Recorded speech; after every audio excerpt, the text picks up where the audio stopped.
अस्सलाम वालेकुम दोस्तों एक दफ़ा का जिक्र है कि एक बादशाह था और उसने अपनी रियाया का विज़िट किया और उसने देखा कि उसकी रियाया जो है वो बड़ी मुतमईन है, बड़ी पुरसकून है, किसी को कोई शिकायत नहीं है।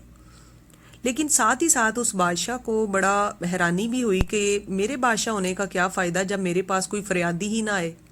दरअसल वो चाहता था कि मेरे पास मेरी रियाया अपने मसले लेकर आए और मैं उनके मसले का हल तलाश करूं और फिर उनसे वाह समेटूं।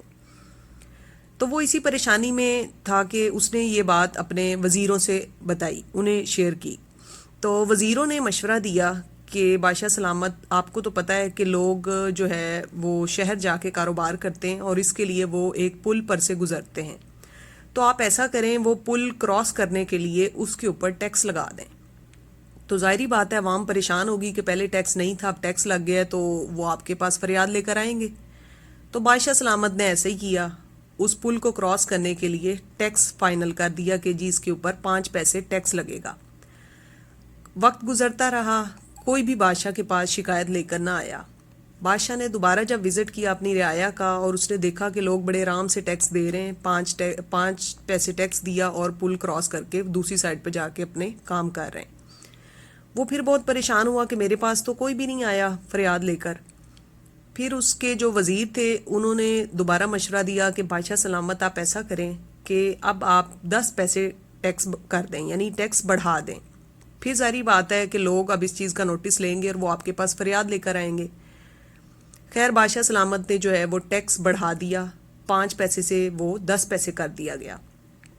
वक्त गुजरता रहा, लोग इसी तरह 10 पैसे टैक्स देते और वो पुल क्रॉस करके दूसरी साइड पर अपना कामकार करने चले जाते। कोई भी बादशाह के पास फरियाद लेकर नहीं आया। बादशाह तो बहुत ज़्यादा परेशान हुआ कि मैंने पहले 5 पैसे टैक्स लगाया, कोई फरियादी नहीं आया, फिर मैंने टैक्स बढ़ा दिया, फिर भी कोई फरियादी नहीं आया।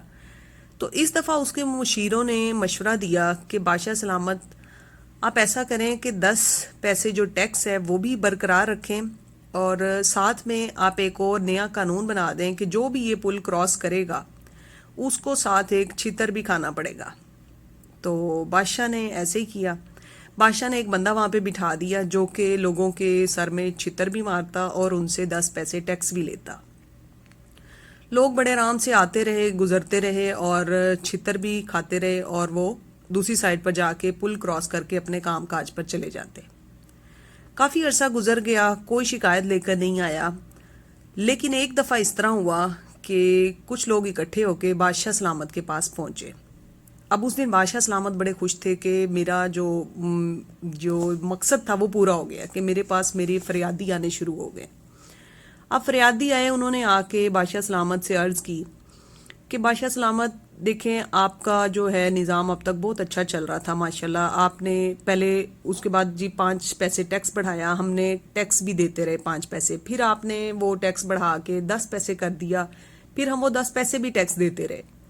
लेकिन फिर आपने वहाँ पे छितर मारने के लिए एक आदमी बिठा दिया, तो हम वो छितर भी खाते रहे। लेकिन अब मसला ये है कि अब हमने जाना होता है काम पर और पुल पर जो छितर मारने वाला बंदा है वो एक है, तो बहुत लंबी लाइन लगी होती है। तो आपसे ये दरख्वास्त है कि प्लीज़ छितर मारने वाले बंदे बढ़ाए जाएं ताकि लाइन जल्दी से निपट जाए। तो दोस्तों बताने का मकसद ये है कि हमारे मुल्क के हालात भी कुछ इसी तरह के चल रहे हैं। कई दफ़ा मुझे लगता है कि ये ममासलत है हमारे मुल्क में भी इस स्टोरी से रिलेटेड, क्योंकि आए दिन अवाम के सरों में कोई नया ही छितर पड़ रहा है। कभी महंगाई में इजाफे की सूरत में, कभी बिजली के बिलों में इजाफा, तो कभी पेट्रोल की कीमत में इजाफे की सूरत में। उम्मीद है मेरी आज की ये स्टोरी आपको अच्छी लगी होगी। कमेंट सेक्शन में ज़रूर बताइएगा और इसे आगे भी शेयर कीजिएगा। इंशाल्लाह मिलेंगे एक नई स्टोरी के साथ। अल्लाह हाफिज़।